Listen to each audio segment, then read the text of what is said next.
Testing. This video is unlisted right now, but gonna make it public in a few minutes.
Okay, I'm gonna start the stream now.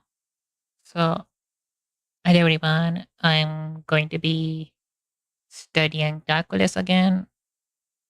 I'm just going to be doing the next chapter. I streamed a few minutes ago. I studied one chapter and then I realized my stream wasn't working. I don't know why it cut off after 14 minutes, but I was streaming for like 40 minutes. I'm gonna reread the chapter I just did, but I'm gonna skim through it.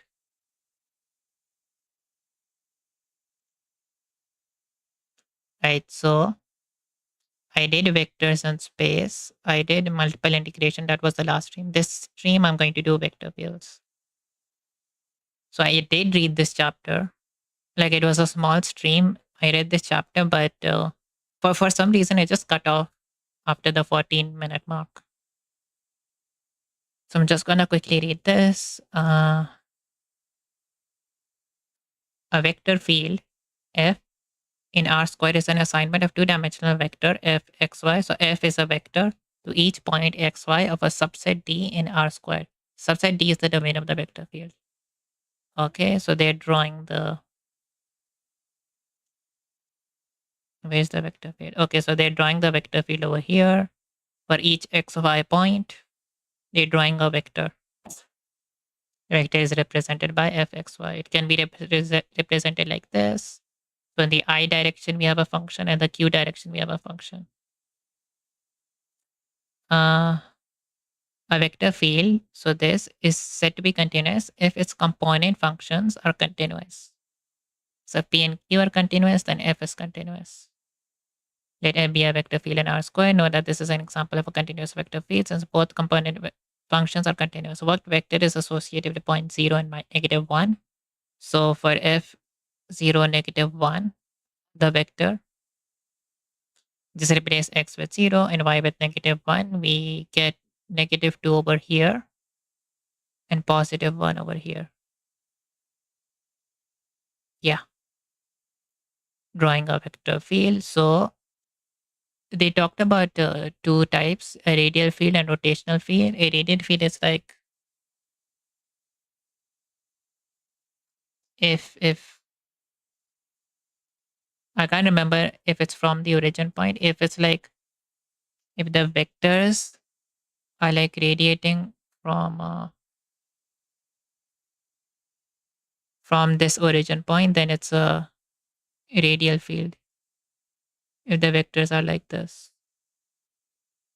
all of them seem to be coming out or going towards the origin point. Can't remember if it can be any point or just the origin point. All vectors point either towards or directly away from the origin. So it is the origin. And then they talked about rotational field as well. So for a point xy, imagine a circle with a radius root x square plus y square, a circle with the center in the origin and radius x square plus y square. So xy point, it lies on the circle, and the rotational vector field is tangent to this circle, either in the clockwise or anti-clockwise direction. So an example of this would be something like this. Let's just remove this circle.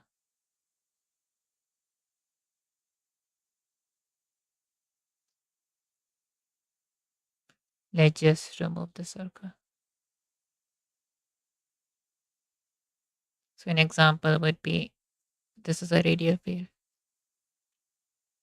It's all over the place.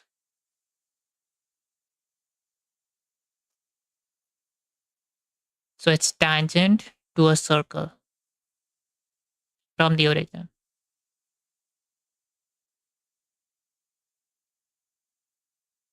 So this is a rotational field. I'm skipping through this because I did like 40 minutes of this chapter and the stream wasn't working. Hold on.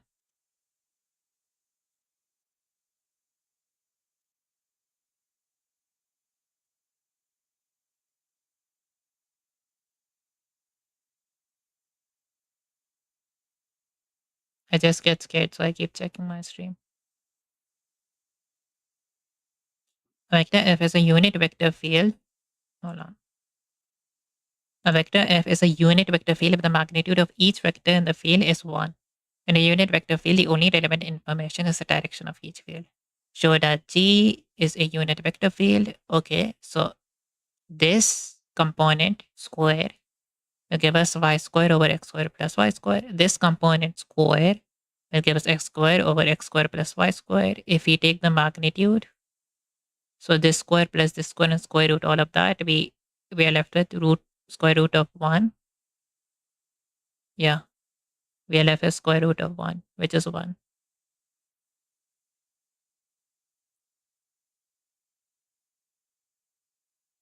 If f of PQR is a vector field, then the corresponding unit vector field is P magnitude of f, Q magnitude of f, and R magnitude of f. So vector fields in 3 dimensions. This time we have 3 functions, P, Q, and R. And this is a sketch of it. So if 1, 1, z, so when z is 0, we just have 1, 1, right?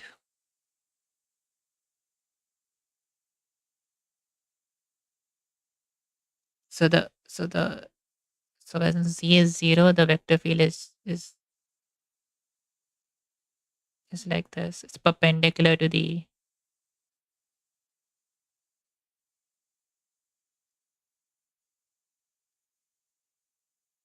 yeah, it's perpendicular to the xy plane. It's just 1, 1 when z is 0. And also when it's up, when the z is positive, the vector is pointing upwards. When z is negative, the vector is pointing downwards. In this section, we study a special kind of vector field called a gradient vector or a conservative field. A gradient field or a conservative field. These vectors are extremely important in physics because they can be used to model physical systems in which energy is conserved. Gravitational field and electric fields associated with a static charge are examples of gradient fields. If f is a scalar function of x and y, then the gradient of f is grad f is equal to fx fy.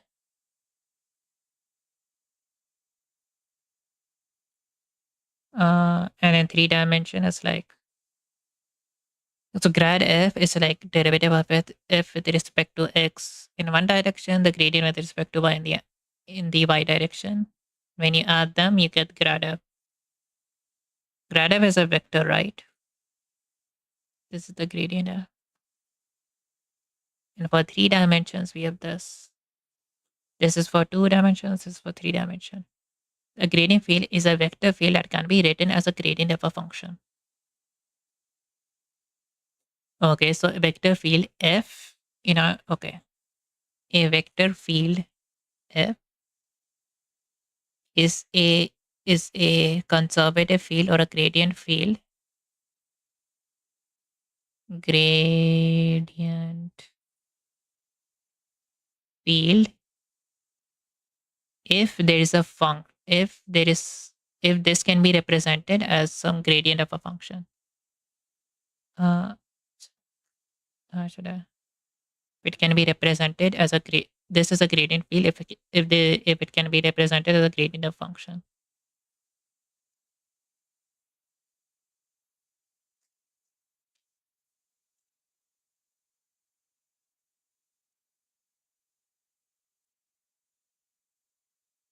Then f is called gradient field or a conservative field. Gradient of f is this. Okay, plotting this. Gradient of f is this. To sketch the vector field, use a computer algebra system. Show grad f, and then we are showing the vector.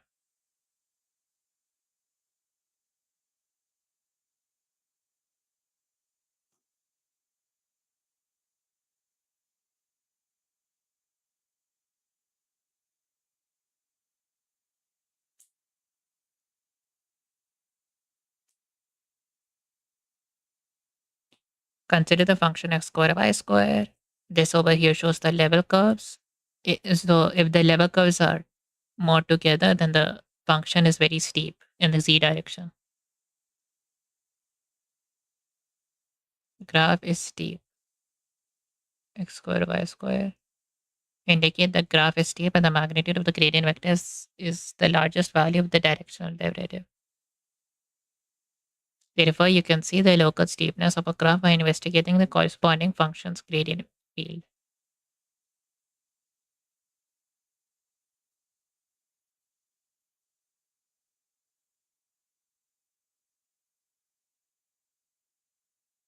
As we learned earlier, a vector field f is a conservative vector field or a gradient field if there exists a scalar function such that grad f is equal to f. In this situation, f is called the potential function for f. Conservative vector fields arise in many applications, particularly in physics. The reason such fields are called conservative is that they model forces of physical systems in which energy is conserved. We study conservative vector fields in more detail later in this chapter. You may notice that in some applications, a potential function f for f a potential function f for vector field f is defined instead as a function as such that minus grad f is equal to f. This is the case for certain contexts in physics, for example. So verifying a potential function, is f a potential function for the vector field f? So if this is true, then the vector field f is the gradient of f.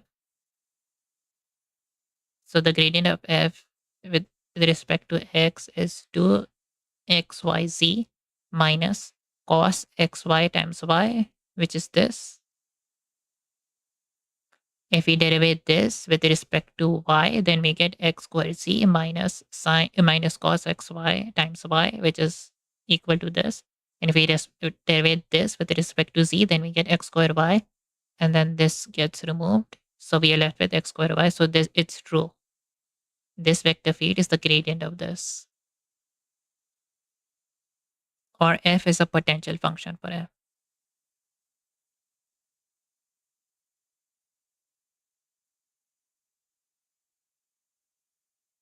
Uniqueness, and then we have the cross parity property of a conservative vector field. So if this is true, if we have f is like hold on,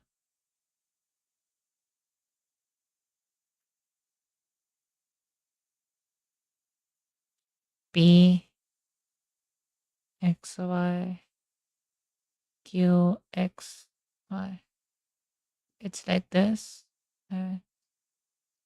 Gradient of f is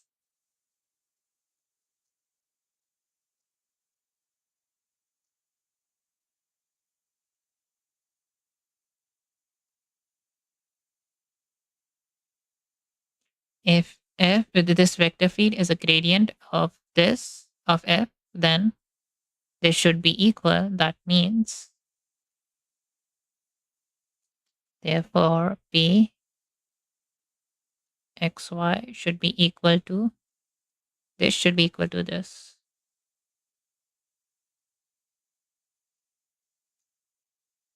And then this should be equal to this. But also we know according to Clorets theorem, this, I don't know if it's pronounced Clorets theorem, but it basically says derivating with respect to x first and then y is the same as derivating with respect to y first and then x. So derivative with respect to y is equal to f xy, and the derivative of this with respect to x is equal to this. So we have this, and then we are derivating with respect to the other variable. Since these two are equal, then these two has to be equal. And that means p xy is equal to q xy. So that means if for f xy, if f xy can be represented like this, derivating this with respect to y should be equal to derivating q with respect to x. If this vector field can have a gradient function, if this vector field is a gradient of another function, then this component with respect to the second component should be equal to this component, the derivative of this with respect to x. So f implies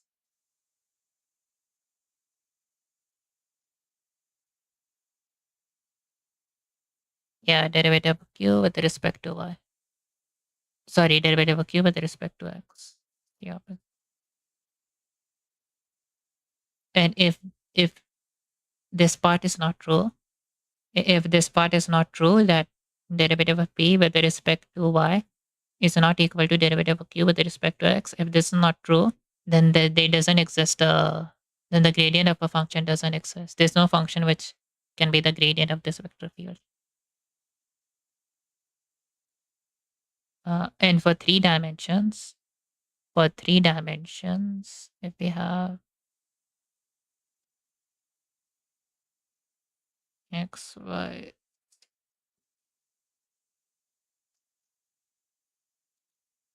p, yeah, p, q, and what's the other variable? P, q, and r.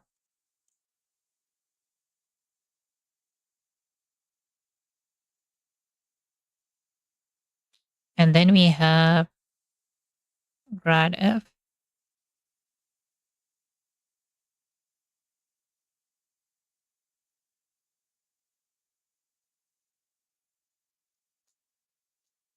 which is this. So some function f and the derivative with respect to x, and some function f, derivative with respect to y, and then some function f, derivative with respect to z. So there should, if these two are equal, there should exist some function f such that f with respect to x gives p, with respect to y gives q, with respect to z gives r. And then using the same logic as before, is equal to, like using the same argument as before, p with respect to y should be equal to q with respect to derivative of q with respect to x, and derivative of p with respect to z should equal to derivative of r with respect to x, and q with respect to z should be equal to r with respect to y. So this should be equal. That is called the gross partial property of conservative vector fields. If f is conservative, i.e. if this vector field has some function, it can be represented as a gradient of another function, then this part should be equal. Then then the gradient of p with respect to y should be equal to gradient of q with respect to x, and the other two conditions should be available as well.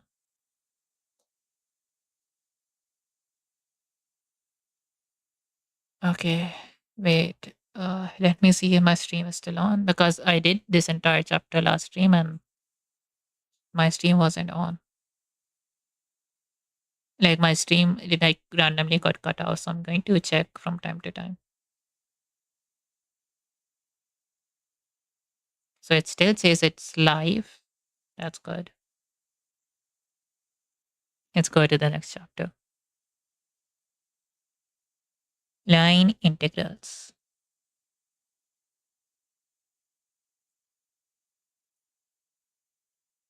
We have a meaning with single variable integrals of the form this. If the domain of the integration is an interval AB. Such an interval can be thought of as a curve in the xy plane. Since the interval defines a line segment with endpoints A0 and B0. In other words, a line segment located on the x-axis. Suppose we want to integrate over any curve in the plane, not just over a line segment on x-axis. Wait, what? Such a task requires a new kind of integral called a line integral.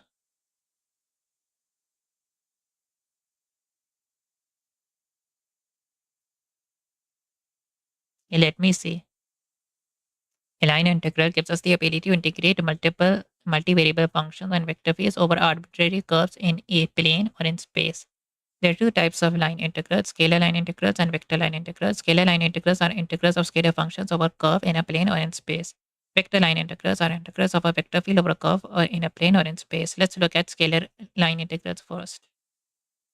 A scalar line integral is defined just as a single variable integral is defined, except that for a single line integral, the integrand is a function of more than one variable, and the domain of the integration is a curve in a plane or in space, as opposed to on as opposed to a curve on the x-axis.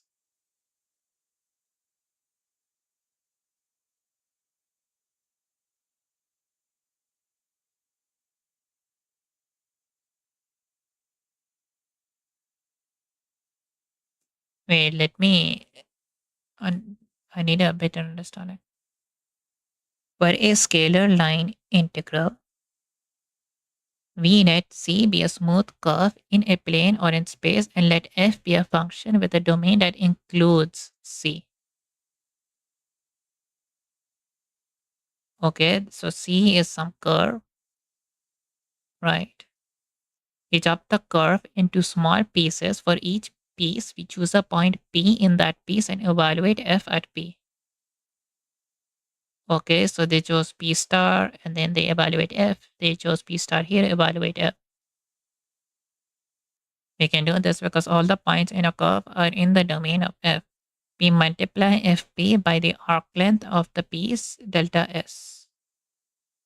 Delta s. Okay, so they take f. They take the value of f at a point in the interval, and then they multiply it by delta s.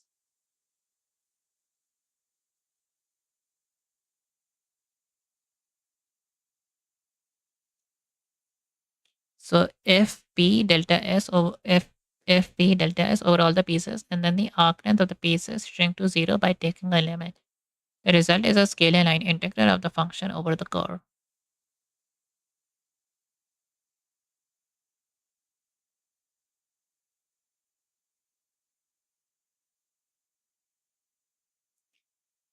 Shouldn't we use Pythagoras theorem? Okay, let me see what they do. Because instead of taking f multiplied by delta s, they should take like uh,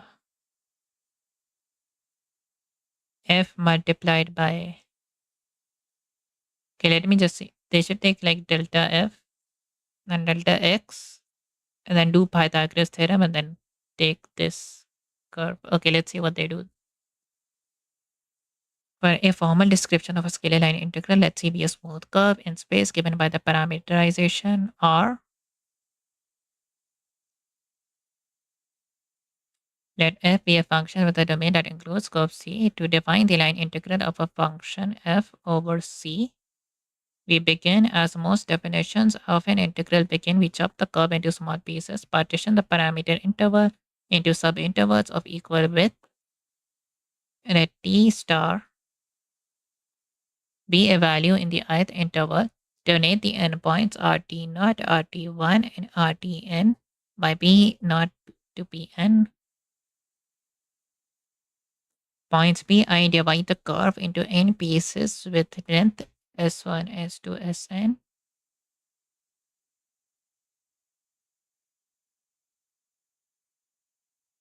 So the intervals are not equal. The partitions are equal.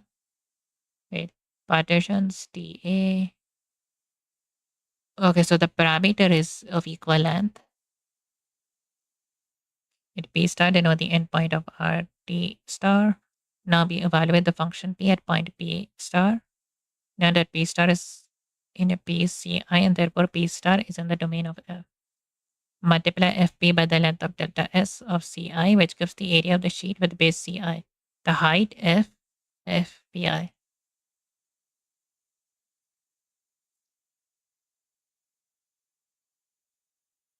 This is analogous to using rectangles to approximate area in a single variable integral.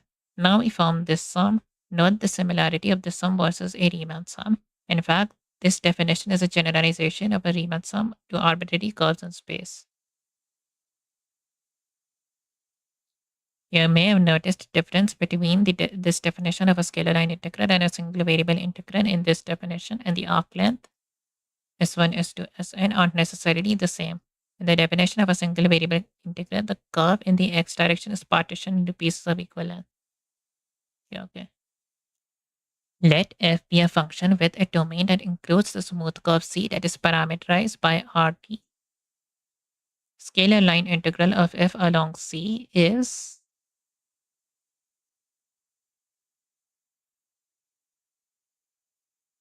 So we have this. If this limit exists.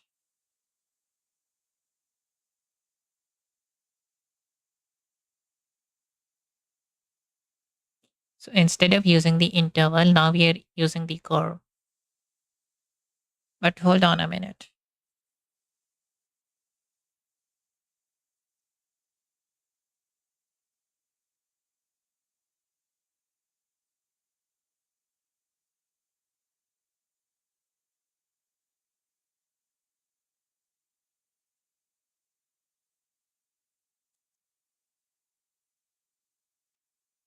Something about this. Uh,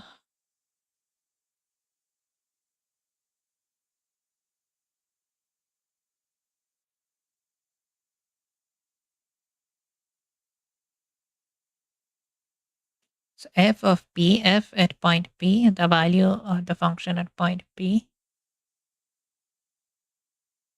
times it by delta s.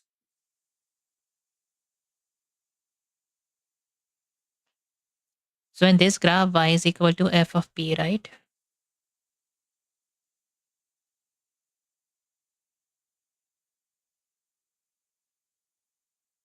So we are multiplying the y value by delta s.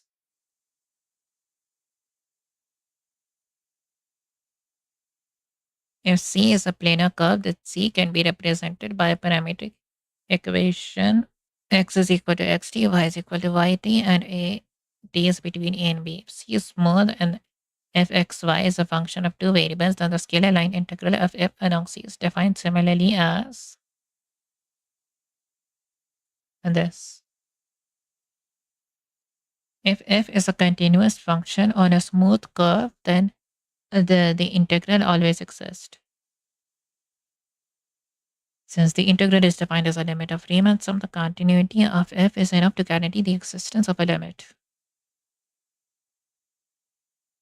Before looking at how to compute a line integral, we need to examine the geometry captured by these integrals. Suppose that fxy is more than or equal to 0 for all point xy in a smooth planar curve C.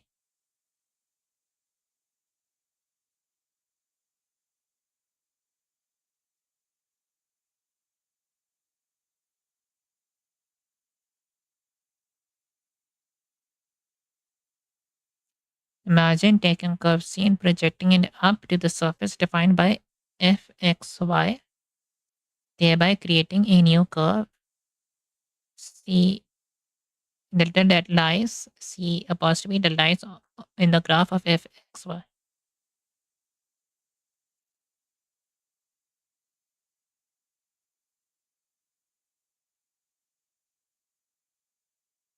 I think this diagram is confusing me for some reason. F takes in three variables, x, y, and z.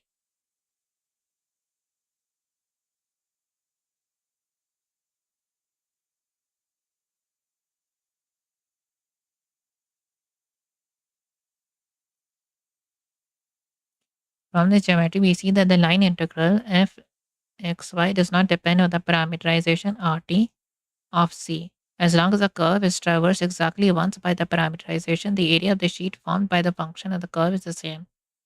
Uh,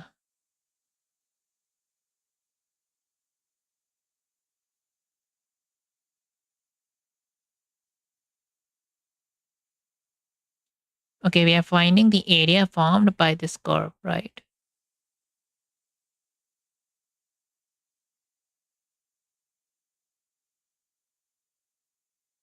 Okay, this diagram is better. So we have a curve over here, at least over here, and then we are finding the area of this sheet.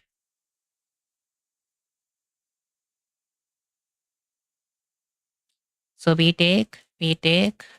have x. So we take an f value,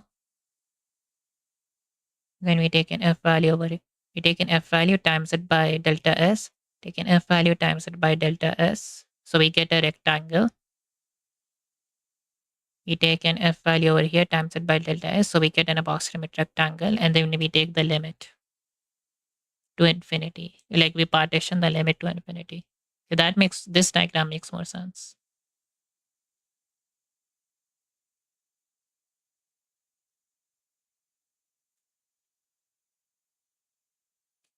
Find the value of integral to ds where c is the upper half of the unit circle. Okay.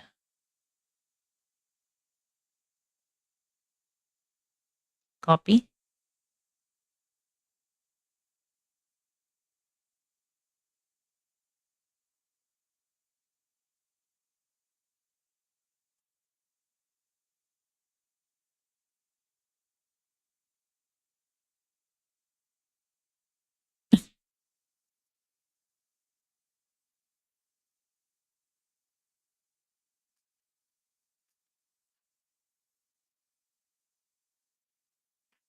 C is the upper half of a unit circle. C is the upper half of a unit circle.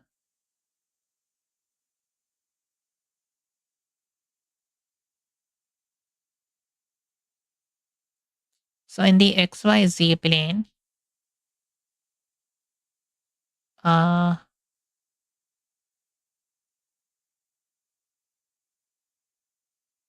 okay, I think I have an idea. So X, Y, we have Z, we have X, and then we have Y.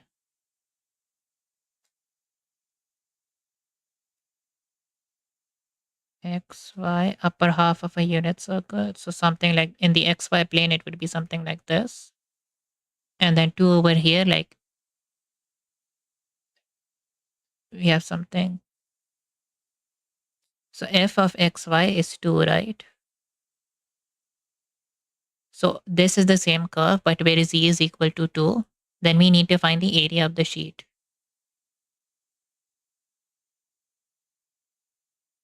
So that means uh, C is the upper half of a unit circle. Unit circle has radius 1, circumference is pi d, unit circle. So the d is equal to 2. Circumference is pi. Circumference is 2 pi. So this circumference over here is 2 pi. Then we just multiply it by 2. Yeah, 4 pi. We just take this and then we multiply it by 2. We get 4 pi. This should work. It better be 4 pi.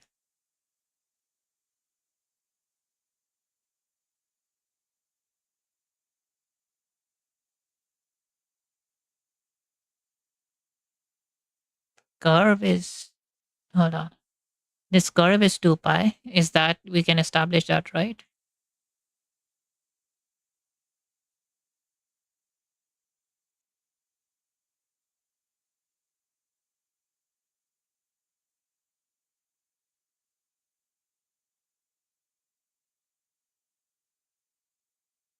Hold on.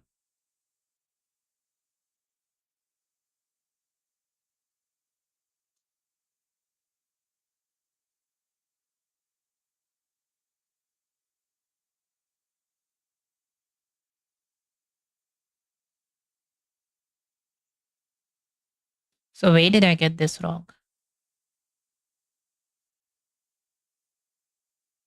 Integrand is 2, shows the graph. This is equal to 2. The curve C and the sheet found by them. Notice that this sheet has the same area as the rectangle with width pi and length 2.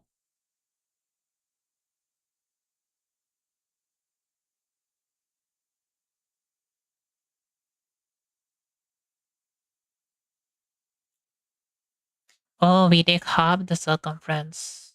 That's where I made a mistake.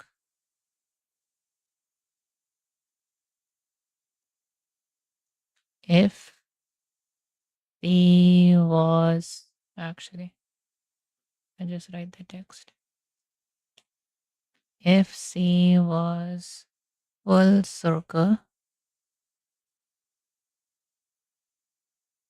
2 pi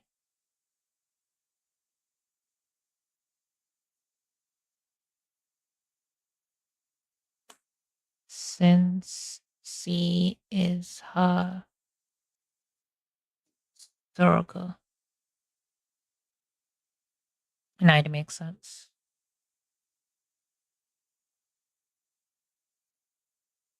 Note that in the scalar line integral, the integration is done with respect to arc length s, which can make a scalar line integral difficult to calculate. To make the calculations easier, we can translate this to an integral with a variable of integration, that is t.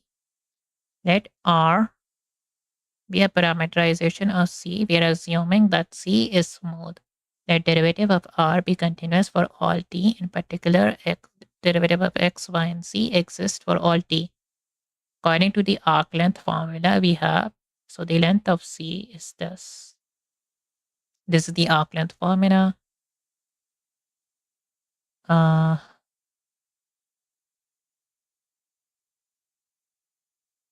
from t minus 1 to t. Okay. If width is this, if width is small, then the function is equal to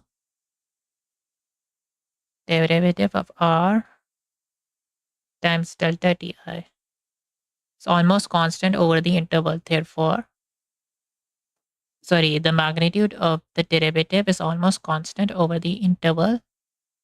Therefore,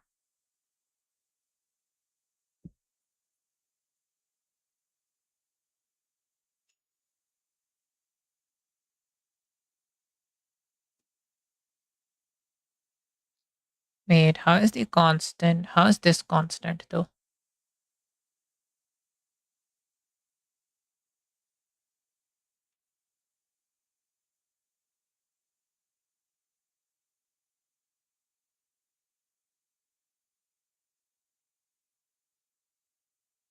So this is approximately this, and we have this delta Si is equal to this of RT, the magnitude of R, magnitude of the derivative of R, and then delta T. Small segment of curve is almost linear.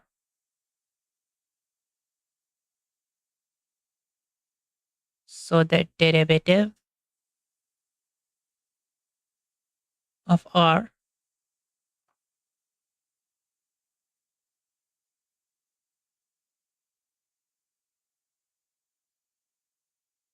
okay, wait, let me think again. Then we have this. So the continuous version of this is this. In other words, as the width of the interval shrink to 0, the sum converges to the integral. Therefore, we have the following theorem. Evaluating a scalar line integral, let f be a continuous function with the domain that includes the smooth curve C with parameterization Rt from a to b. Then we have integral of f is equal to from a to b f rt, and then derivative of rt dt. And the magnitude of the derivative of rt is this. We obtain the following theorem. Derivative of x, derivative of y, derivative of z. Similarly, for two variables, we have this. Note that the consequence of this theorem in the equation ds is equal to magnitude of the derivative of r dt. In other words, the change in arc length can be viewed as the change in the t domain scaled by the magnitude of the vector r, vector derivative of r. Evaluating a line integral. Example 6.15.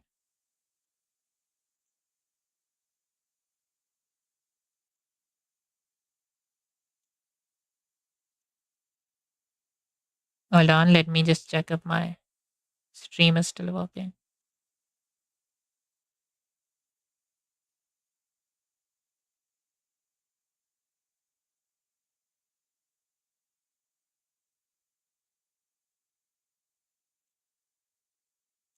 Okay, yeah, it is. So example 6.15. I will just draw a line over here. I think it's lagging a little bit. I think I might remove some of this.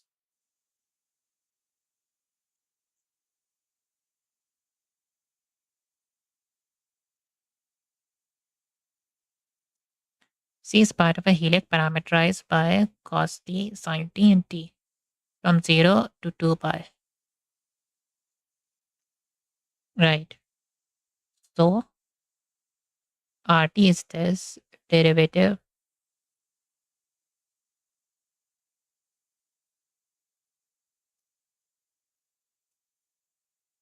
of x, derivative of pi,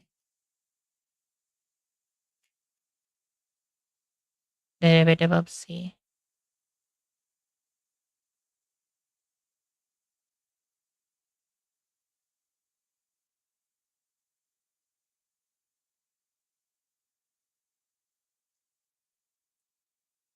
Sine is cos.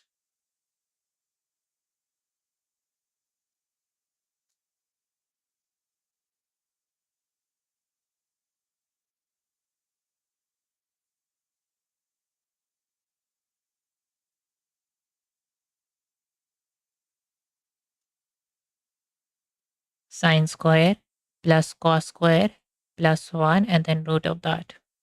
So it's just root 2, right?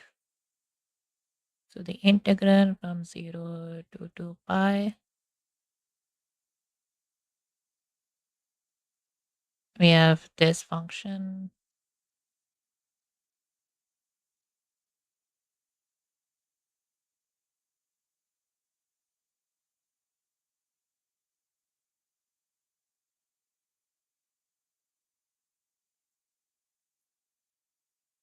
But what about this function?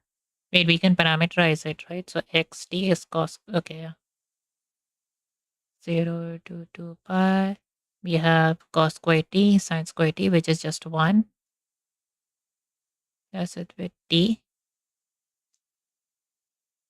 Root t dt.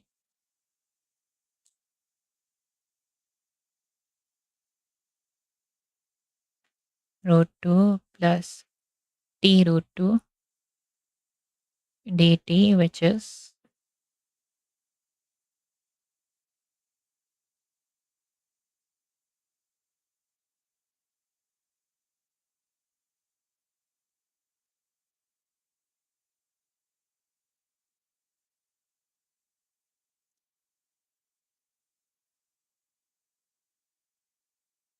this will be just 2 pi root 2 and then plus it with this. We will end up with, so root 2 goes outside because that's a constant. We will end up with t square over 2 from 0 to 2 pi. So 2 pi square over 2.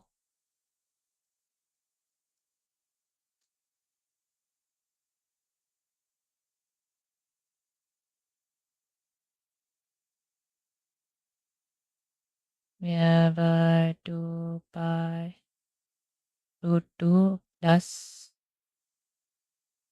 we can take root 2 out. We can take 2 pi out. So we are left with 2 pi over here. You can also take root 2 out. You're left with 1 plus pi over 2. Is this it? Isn't 2 root 2? Never mind. So 2 root 2 pi. 2 root 2 pi. Okay, this part is correct. Pi square. So root 2 times 4 times pi square divided by 2, which is equal to 2 root 2 pi square. Okay, that is correct. Notice that this function and curve are the same as in the previous example. The only difference is that the curve has been reparameterized so that time runs twice as fast.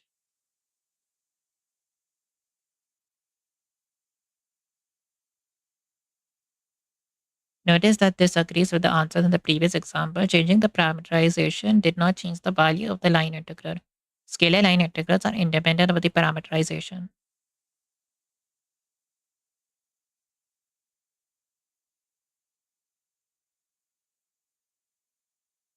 So before it was from 0 to 2 pi. This time it's from 0 to pi. Okay. Um, Now we can evaluate the line integral. We can use them to calculate the arc length. If f of x, y, z is of 1, then we have this. Then we have length of the curve. That makes sense. Length of the curve times 1 will give the area which is equal to the length of the curve.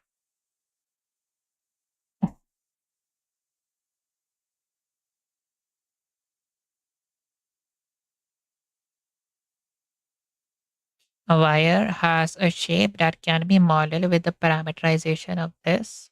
Find the length of the wire.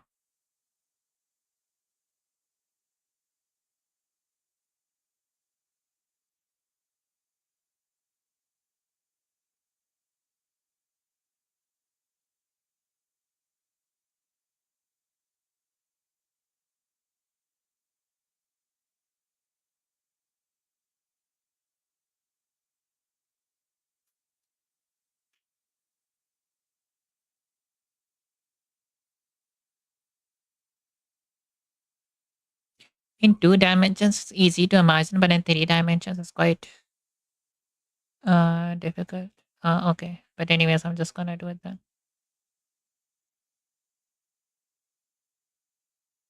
Hold on, I'm thinking of something.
And then we have this.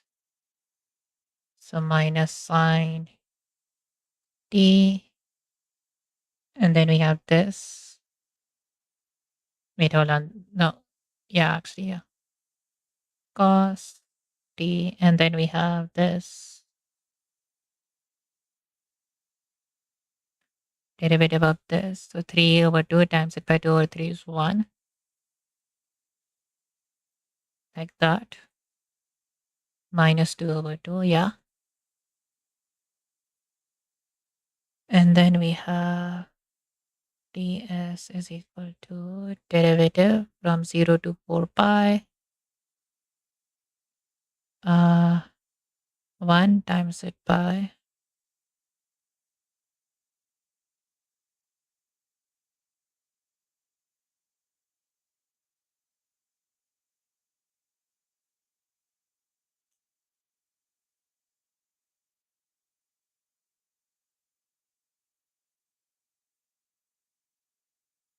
so we have sine square plus cos square plus t to the power of half square.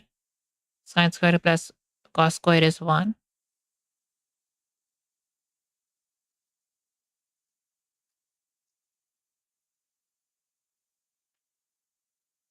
And then we are left with t.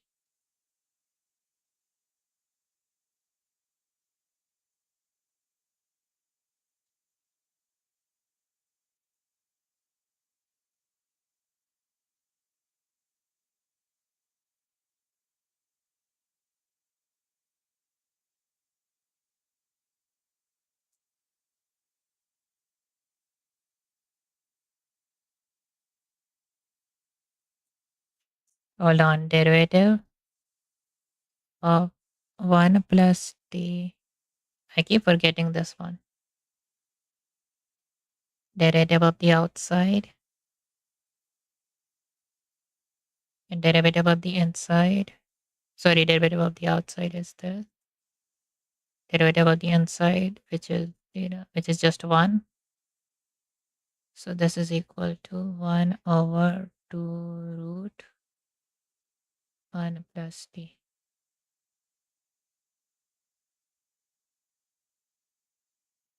Actually, whatever it's, whatever it's, then we have 3 over 2, 1 plus 2 half.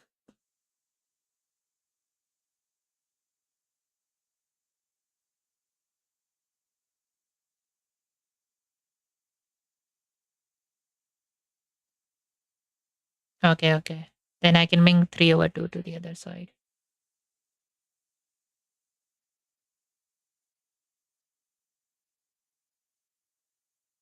Neat.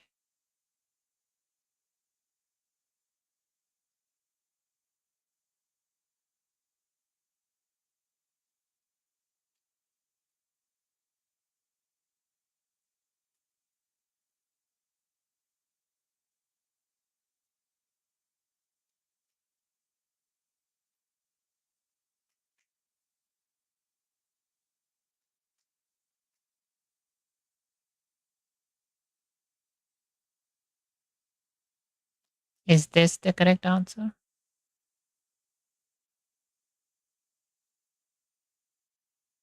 Let's see. Oh, actually, yeah. This was supposed to be 3 over 2. And then 3 over 2. Then this will just be 1. Okay, this is the correct answer. The second type of line integrals are vector line integrals in which we integrate along a curve through a vector field. For example, let capital F, P, Q, and R be a continuous vector field in R cube that represents a force on a particle, let's see, be a smooth curve in R cube contained in the domain of F. How will we compute the work done by F in moving a particle along C?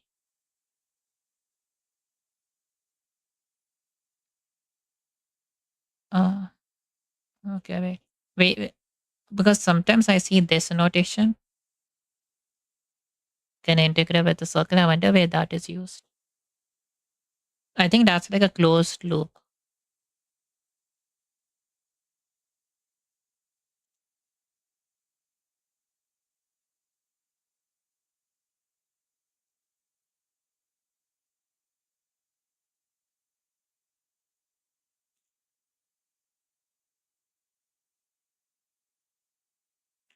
First, note that a particle could travel in two directions along a curve, a forward direction and a backward direction.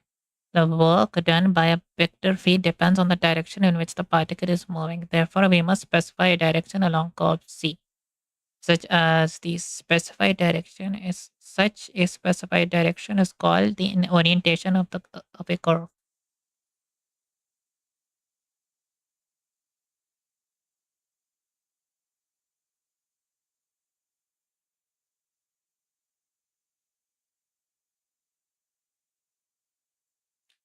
The specified direction is the positive direction along curve.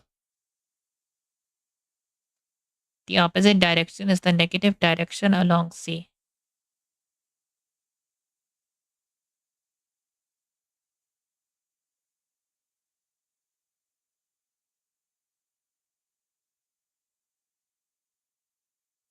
When C has been given an orientation, C is called an oriented curve.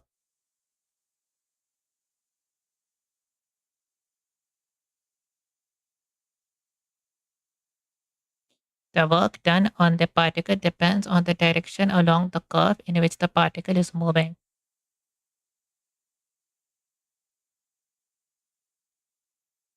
So has been given C is called an oriented curve. A closed curve is one in which there exists a parameterization such that RA is equal to RB. The curve is traversed exactly once. In other words, the parameterization is in one to one on the domain AB.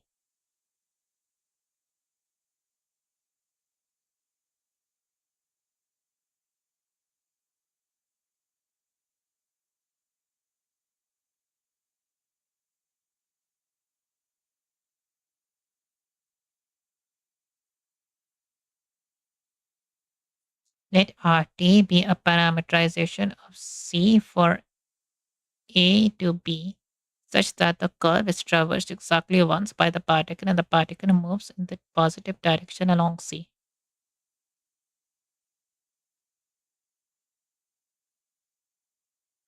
Divide the parameter interval into n subintervals of equal width. Donate the endpoints of RT not RT1 and RTn by P0 to Pn. Points Pi divide C into n pieces. Donate the length of the piece from Pi minus 1 to Pi by delta Si. For each I, choose a value T star in the subinterval. Okay.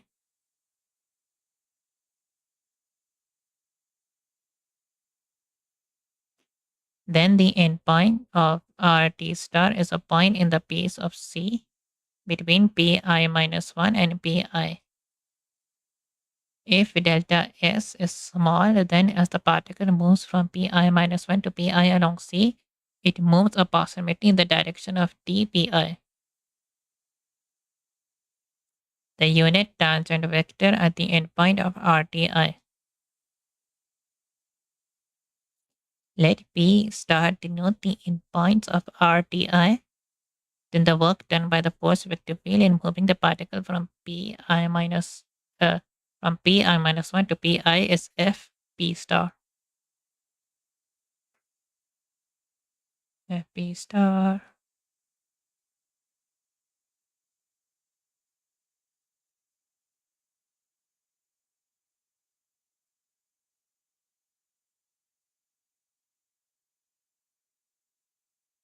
So the total work done along C is this.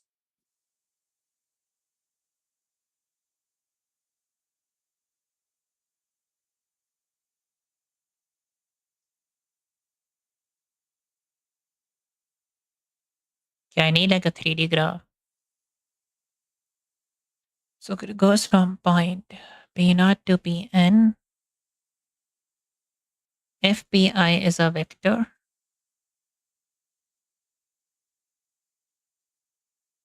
Fpi is a vector.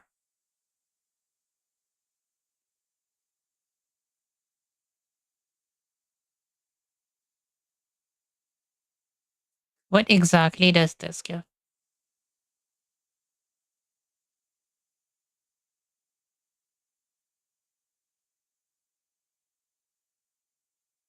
The vector line integral of the vector field f along an oriented smooth curve is this. F dot t ds,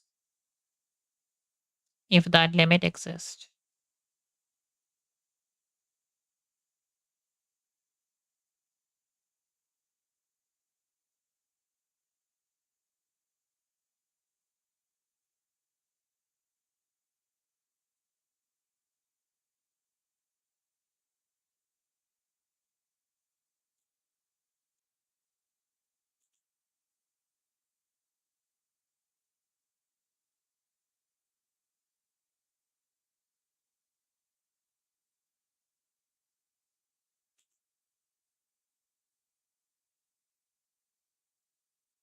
Let Rt be a parameterization of C for A to B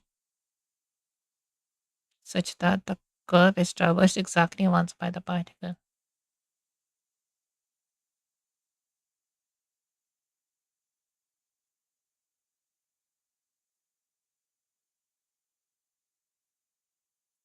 Denote the endpoints of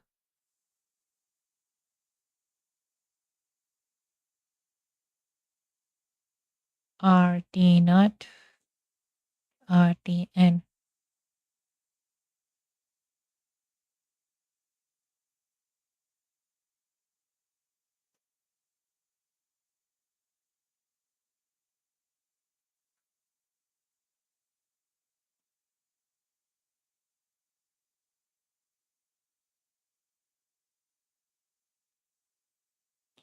By P not to Pn can. I want to understand what this gives exactly.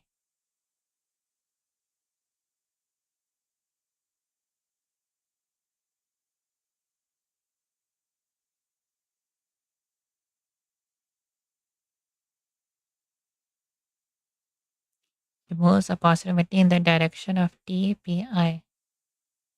The unit tangent vector at the endpoint of RT star. This is T, this is F dot T, delta S.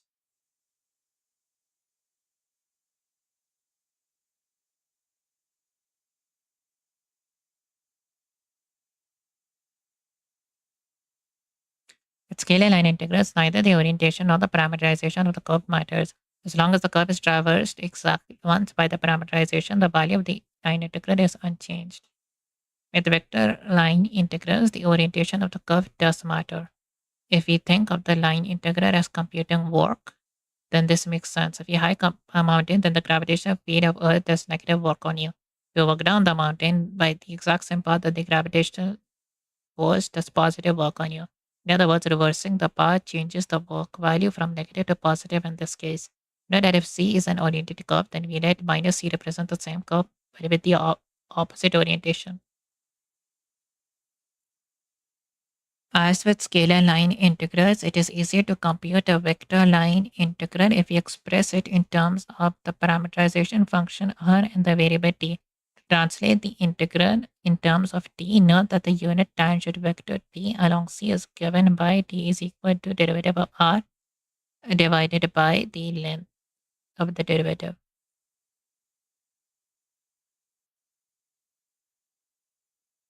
Since ds is equal to length, the magnitude of the derivative of r, as we saw when discussing the scalar line integrals, we have this.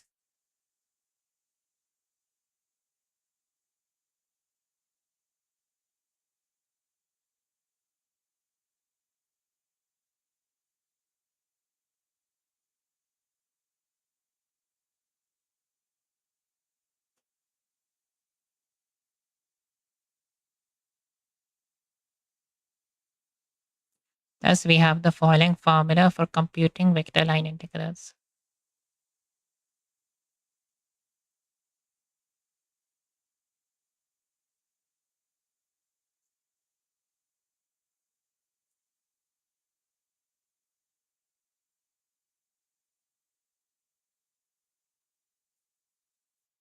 If RT is equal to x, y, and z, then TI denotes vector differential derivative of x, derivative of y, derivative of z dt.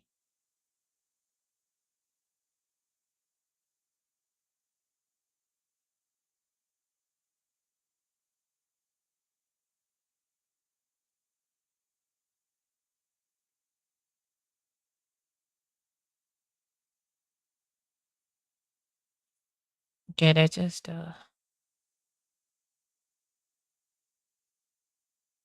evaluating a vector line integral, find the value of the integral. C is a semicircle parameterized by RT, and f is equal to minus y in x.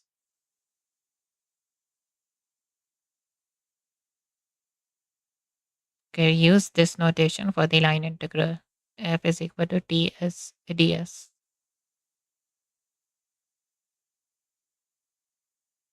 So example 6.18.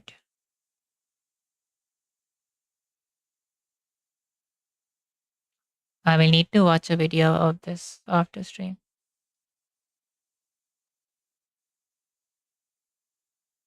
Uh,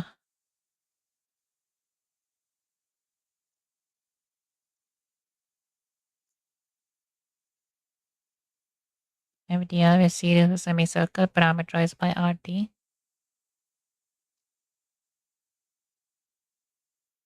RT is cos sine.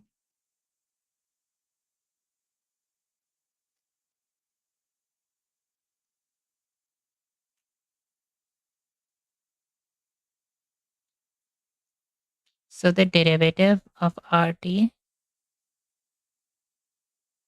minus sine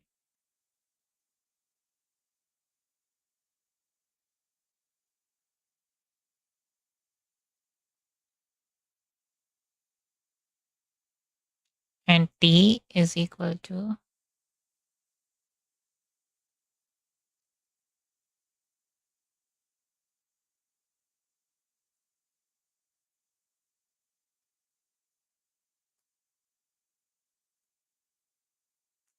but then since this is minus sign and this is cos, then the magnitude will always be 1, right?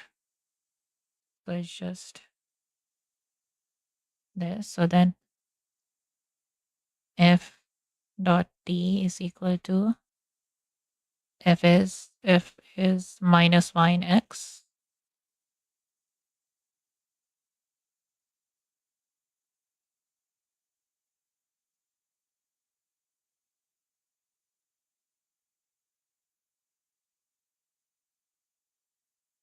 minus yt, then minus sine t. Uh, and then we have xt cos t.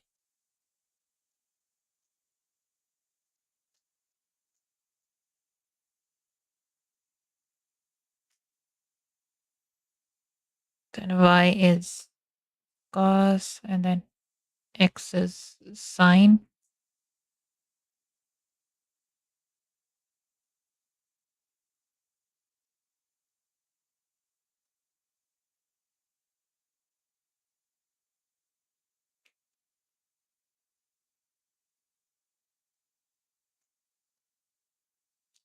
So now we integrate this.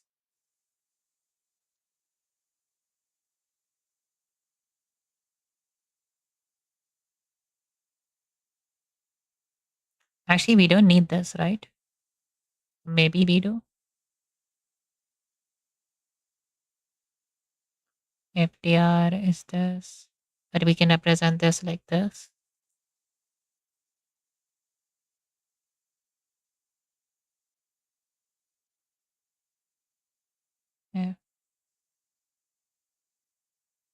RT dot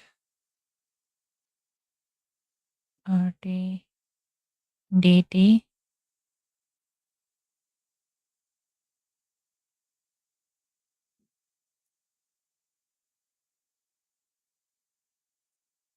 but FRT dot, hold on, this we add this. The dot product gives a scalar value, right?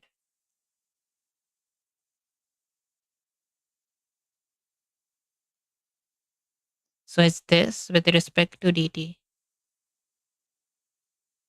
This is from 0 to pi. I may be wrong on this. So to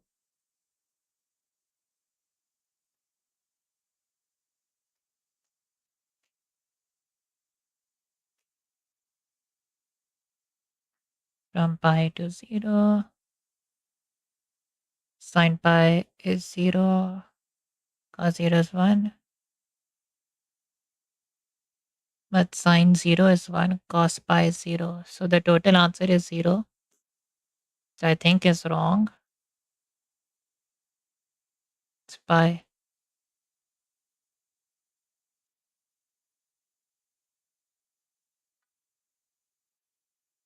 Let me see where I made the mistake.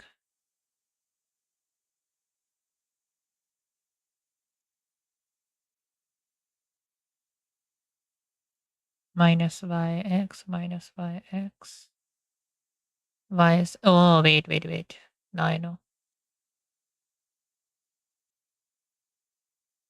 This.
I'm still confused over this part.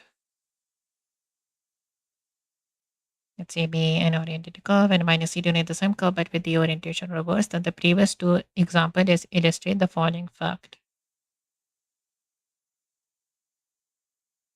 Another standard notation for integral is this. This notation p, q, r are functions and we think of dr as a vector dx, dy, dz. Justify this convention, recall that dr is d ds, which is derivative of r times dt. Therefore, with this, yeah, with this,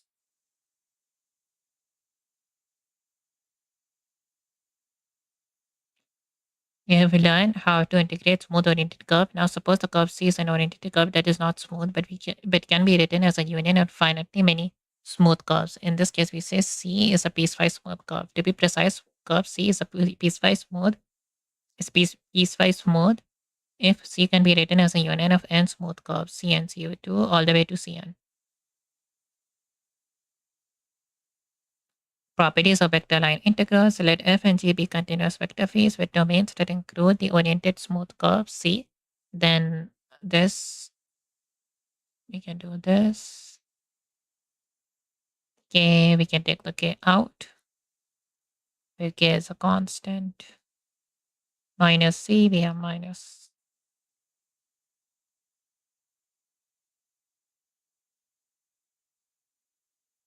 Yeah, we'll just read through but not do the exercises because I need to clarify some things. Yeah, this is quite a long chapter. Scalar line integrals have many applications. They can be used to calculate the length or mass of a wire, the surface area of a sheet of a given height, or the electric potential of a charged wire given a linear charge density. Vector line integrals are extremely useful in physics. They can be used to calculate the work done on a particle as it moves through a force field, or the flow rate of a fluid across a curve. Here we calculate the mass of a wire using a scalar line integral and the work done by a force using a vector line integral. Suppose that a piece of wire is modeled by curve C in space. The mass per unit length of a wire is a continuous function. We can calculate the total mass of the wire using the scalar line integral.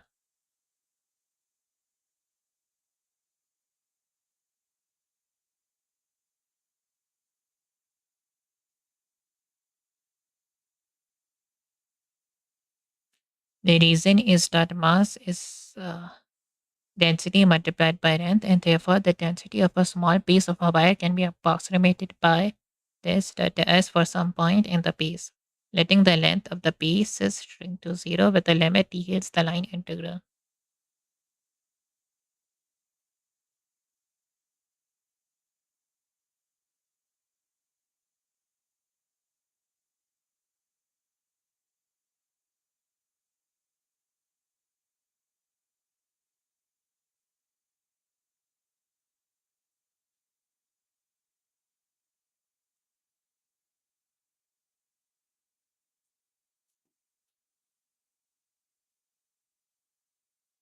Calculate the mass of a spring in a shape of the curve parameterized by 2 cos t 2 sin t with the density function given by rho xyz.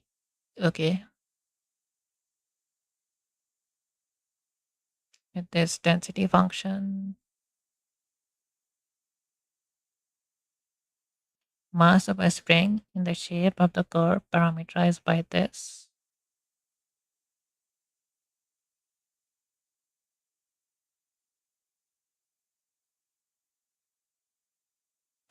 Don't we have to know the volume of the spring as well?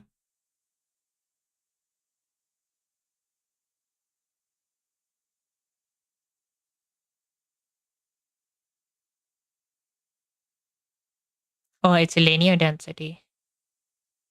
Kg per meter. It's not kg per meter cube.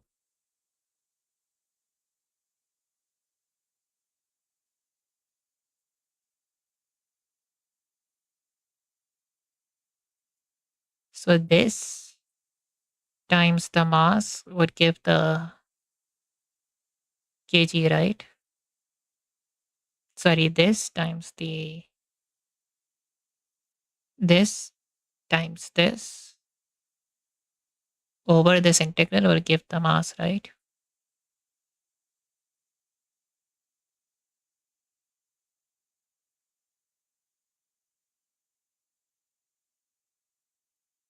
Example 6.22. Okay, I will do this exercise. Example 6.22. So the curve C x by z along the curve is like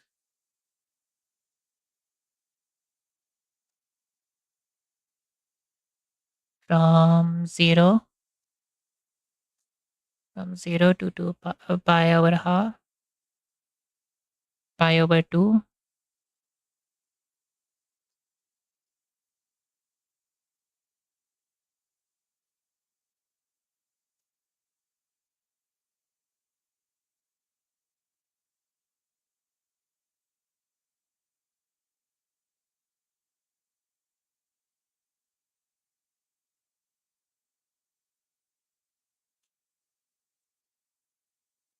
Curve parameterized by this t 2 cos t 2 sin t. I think I will just write it like that.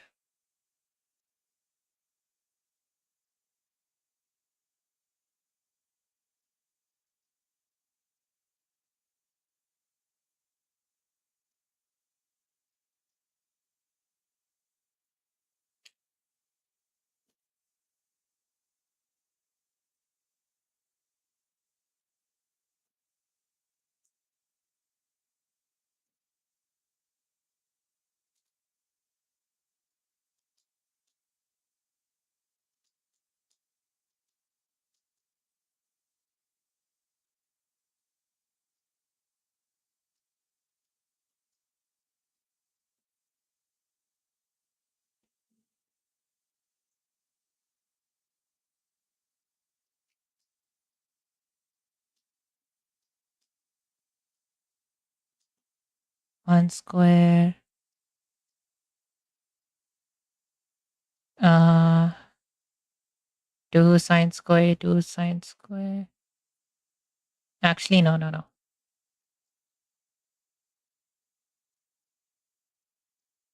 2 sine t square plus it with, but the minus will just go away, right? 2 cos t square.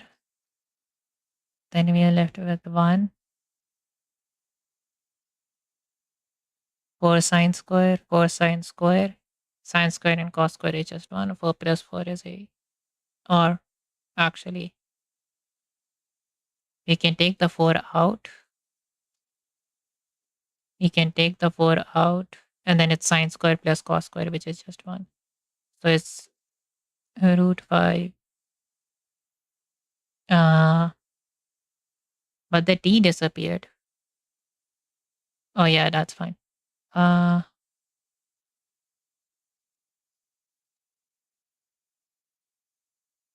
e to the power of x. X is 1. So it's just e plus it with minus 2 sine t, 2 cos t. Then we have minus 4 sine cos.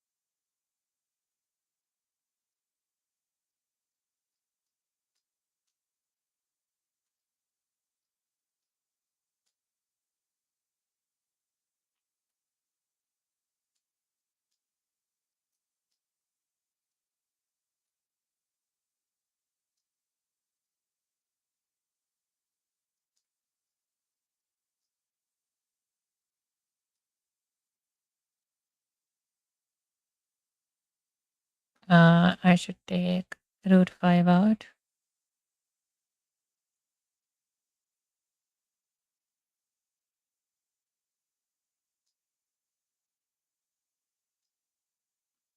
4 root 5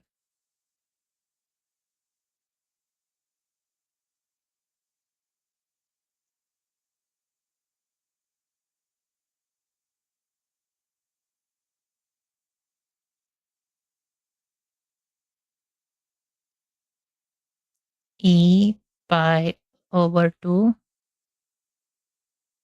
Ah, what about this? Am I heading in the right direction?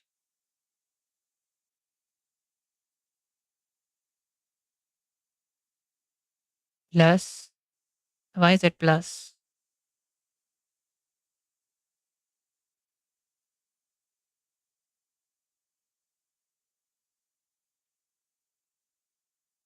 2 cos t, 2 sin. Wait, why did I add a minus over here? Oh, yeah, because it was the derivative. Otherwise, otherwise it doesn't. Otherwise, it's just normal. Yeah, yeah. It's just this. E to the power of t, right? E to the power of t plus.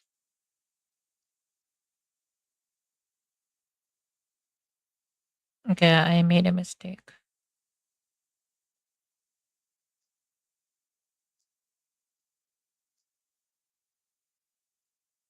We have this. We have 4 root 5. But what about this? Integral of sine cos. 4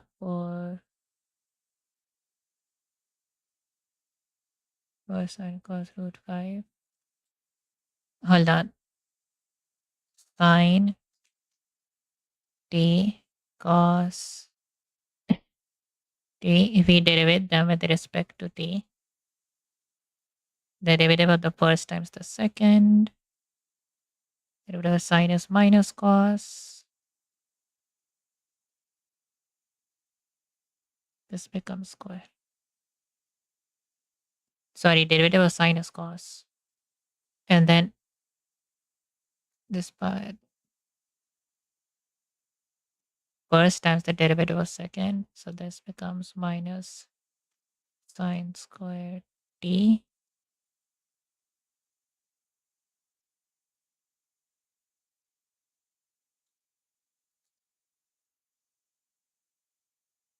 How is this?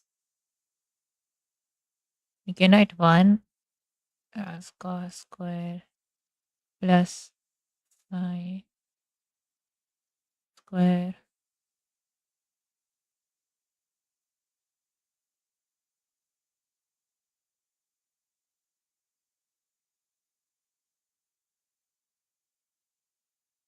No, I don't think this goes anywhere. You can replace, we have 1 minus 2 sine square t. Let's see.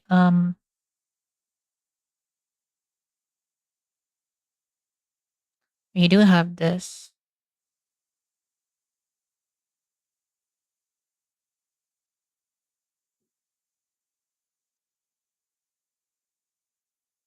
I bring dt to the other side.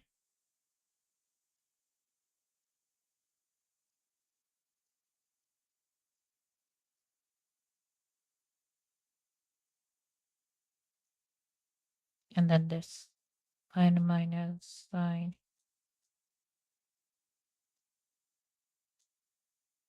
I integrate both sides.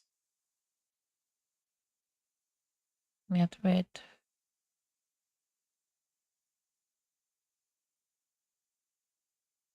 Hold on. Dt minus it with.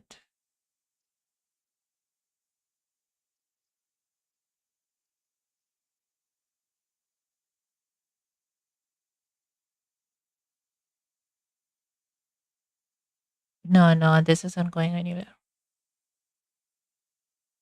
How do they get 2 sine square t? I'll just look at it off stream. We have 2 sine square t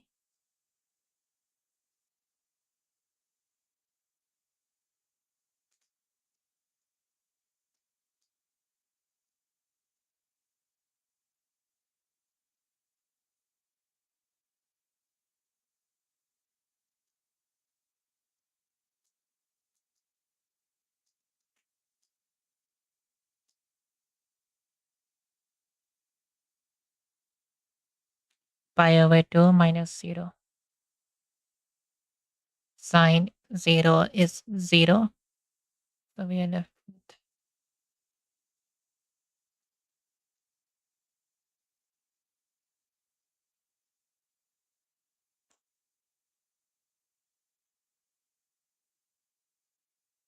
sine 90 is 1, right?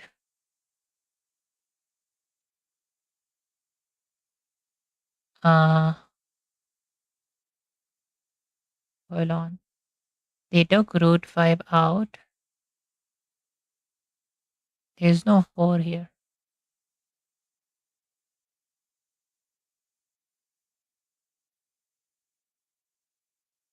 They did something like this.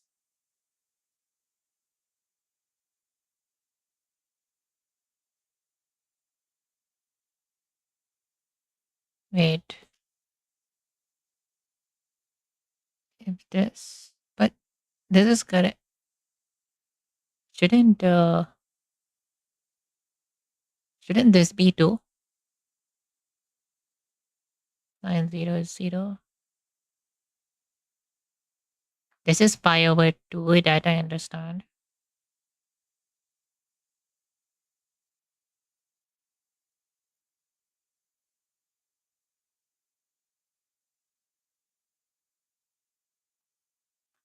Uh, why is this 1?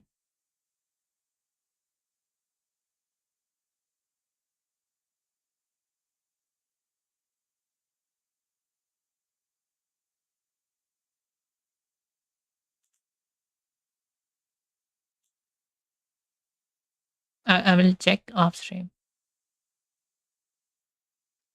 We close this section by discussing two key concepts related to line integrals, flux across a plane curve, and circulation along the plane curve.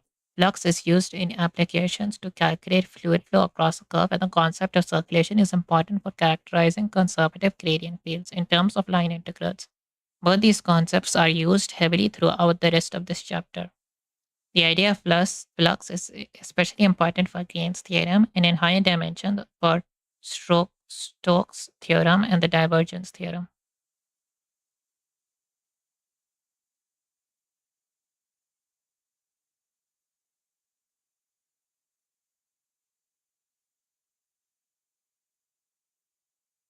Recall that the line integral f along C is this. In other words, the line integral is dot product of the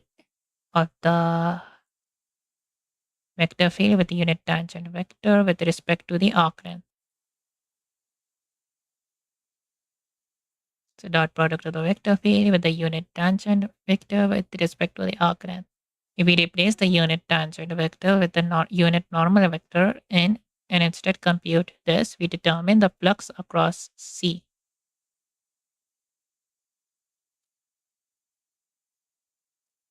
To be precise, the definition of the integral is the same as integral, except t is the Riemann sum. T in the Riemann sum is replaced with n. Therefore, the flux across C is defined as, this. We are using the normal vector now.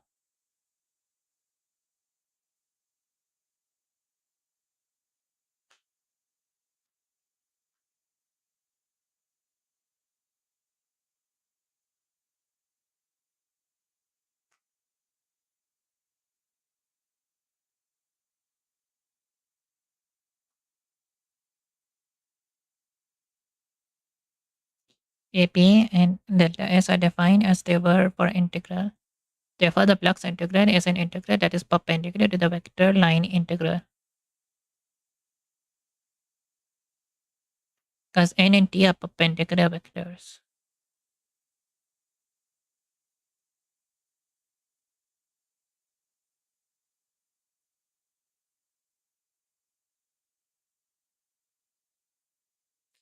the flux of f across C is line integral.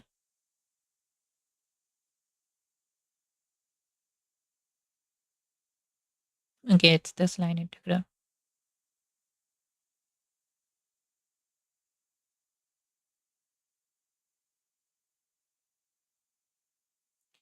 Then nt is the unit normal vector to C at the endpoint of R that points to the right as we traverse C. Let F be a vector field and let C be a smooth curve with parameterization R. Let N be this. Flux of F across C is defined like this. F dot N and then N divided by the magnitude of N. ds can be defined like this. Uh,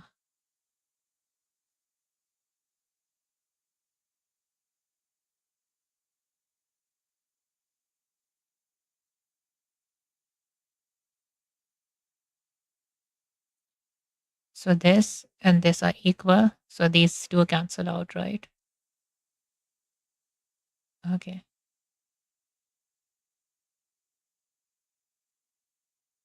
Let F be defined with components P and Q, be a two-dimensional vector field.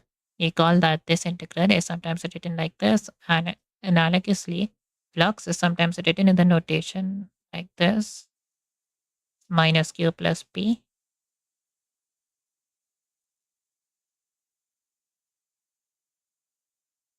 Because the unit normal vector n is perpendicular to the unit tangent vector. Rotating the vector dr by 90 degrees results in the vector dy minus dx. Therefore, the line integral can be written like this. Now that we have defined flux, we can turn our attention to circulation. The line integral of the vector field f along an oriented closed circle is called circulation of f along C. Circulation line integrals have their own notation. Wait, don't we already have this? The circle on the integral symbol denotes that C is circular. It has no end. I think they used the wrong notation.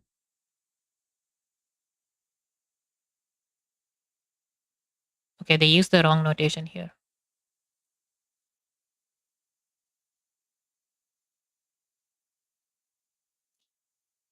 To see where the term circulation comes from and what it measures, let V represent the velocity field of the fluid and let C be an oriented closed circle. At a particular point P, the closer the direction of Vp is to the direction of dP, the larger the value of the dot product is. Maximum value of this occurs when two vectors are pointing in the exact same direction. The minimum value occurs when the two vectors are pointing in the opposite direction. Thus, the value of the circulation measures the tendency of the fluid to move along in the direction of C. They got the circulation thingy wrong.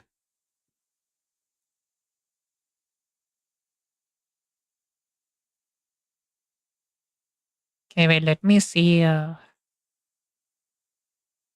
Circulation of F. Circulation integral.